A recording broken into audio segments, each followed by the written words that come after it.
Bâtiment hydroéconome. Douche cyclique, un pack d'eau dans les toilettes à chaque fois. Ils veulent coter en bourse l'eau.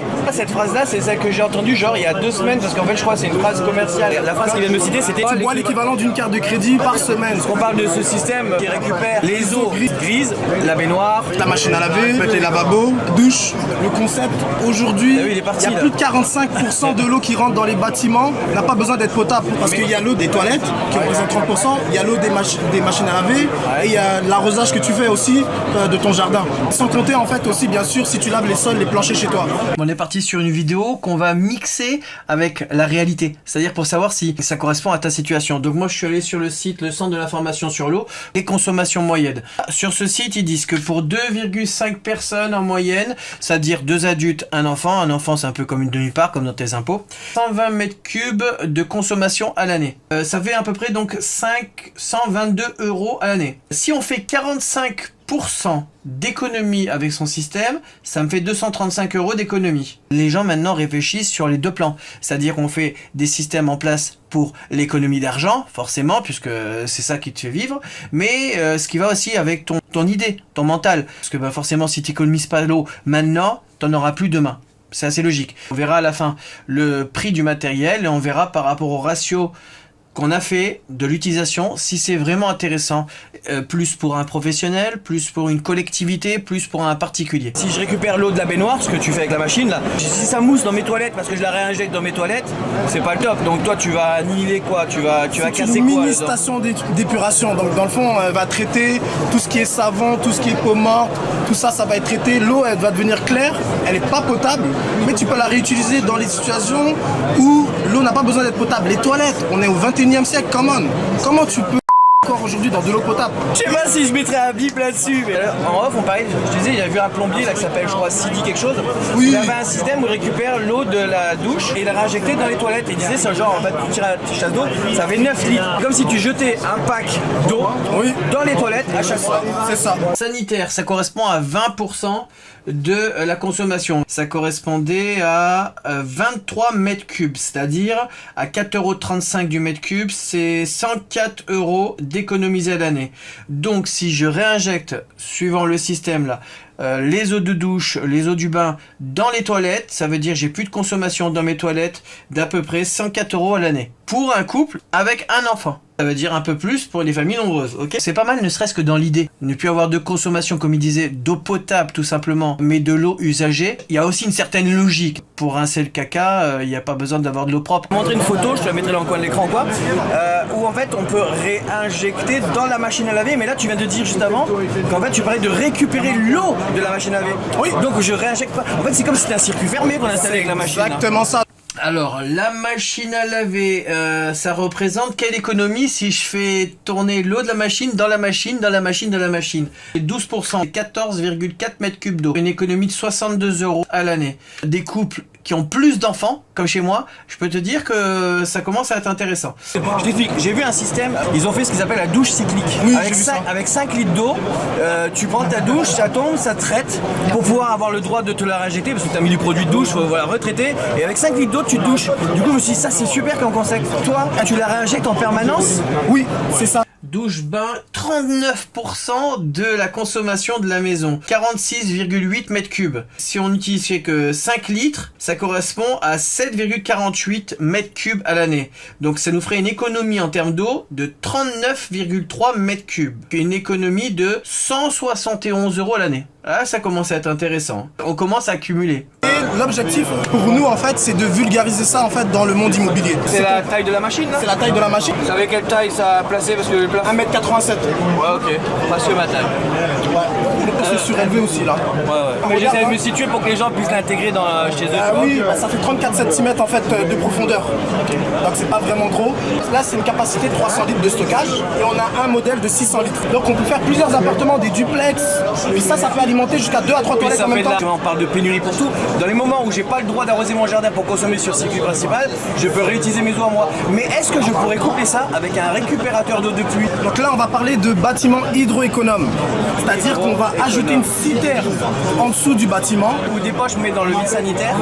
J'ai prévu de mettre ça chez moi. Dans le vide sanitaire, selon la taille du vide sanitaire, et du coup, ça se remplit au fur et à mesure au lieu d'avoir les bacs Tu peux extérieurs. avoir ça aussi. Tu peux avoir ça aussi. Ou tu peux l'utiliser pour, comme ça peut aussi laver ton véhicule, laver tes sols.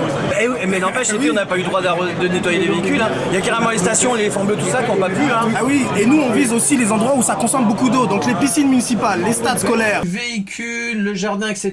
Et 6%. Et on va le coupler avec divers. Ça fait 6 et 6, 12%. 14,4 mètres cubes. Comme pour le lave-linge. Donc ça te fait de nouveau 62,64 € d'économiser. Ça dépend de la taille de ton jardin. Ça dépend ce que tu en fais. Disons, on se projette. Maintenant, les gens vont vers l'autonomie. Donc de plus en plus, ils font leur petit jardin. Je sais pas si c'est ton cas.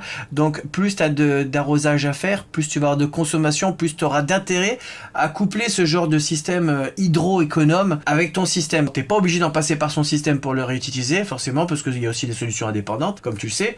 Mais disons que là, c'est couplable, donc c'est intéressant. Parce que là, en fait, on peut parler d'applications publiques ou privées, quoi. Monsieur tout le monde et les grosses entreprises. Et les grosses entreprises. Dans les écoles. Dans les écoles, imagine-toi, il y a des douches. Moi, je me projette, je me dis, tiens, ça m'intéresse, ok. Est-ce que je suis habilité à le poser? Comment c'est compliqué à installer le système ou... Ah, c'est plug and play, c'est ça la beauté de la chose. On a remarqué qu'en France, les drains, ils sont tous combinés. Ils sont mélangés, le drain de la douche avec les drains de l'eau noire. C'est tous combinés dans un seul tuyau. Alors que, par exemple, j'ai un partenaire en fait en Martinique où les drains sont séparés. Les eaux vannes, les eaux grises qu'on appelle, sont déjà dans une colonne. Les eaux noires sont déjà dans une autre colonne et se rejoignent dans le sol. Donc ça veut dire qu'on peut aller intercepter. Et si tu viens chez toi, je peux pas te dire en fait à l'heure d'aujourd'hui si tes eaux elles sont séparées. Alors faut savoir qu'il y a des aides aussi de l'office de l'eau. Ouais. Donc les agences de l'eau aujourd'hui ont un programme jusqu'en 2024 Pour aider financièrement. pour aider financièrement Les particuliers, les entreprises, les collectivités à être plus hydroéconomes dans leur maison. Et quand tu dis ça, ça introduit l'idée de... Alors, c'est quoi le coût de la machine et les aides sont de combien par rapport à la machine? Alors le coût de la machine est à partir de 4 500 €. Donc vous pouvez nous voir, vous pouvez aller sur notre site web, il va le partager en fait plus tard. On a un partenaire en France qui Il va... fait sa pub et il dit, oh, vas-y, on y va. Non, on y va, on va dire les vraies choses parce que les gens ils pensent que c'est cher, ils pensent que c'est dispendieux, mais aujourd'hui... Et 4500, ça vient. Donc, elles sont de combien les aides dans le programme là? Bah, ça varie, ça De varie. combien? Tu sais, je peux te dire ça peut aller jusqu'à 1 000 €, puis pour les collectivités ça peut aller jusqu'à 10 000.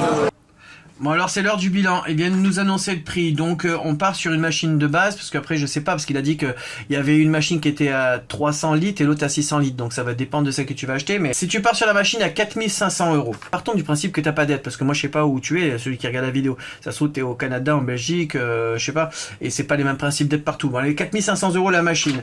Si t'es un couple avec un enfant, il fallait à peu près 19 ans pour l'amortir sur une consommation à 522 € et 120 mètres cubes. Et une économie de 45%, c'est-à-dire au top du top par rapport à l'installation. Si maintenant tu es un couple avec beaucoup d'enfants, forcément tu vas l'amortir plus vite.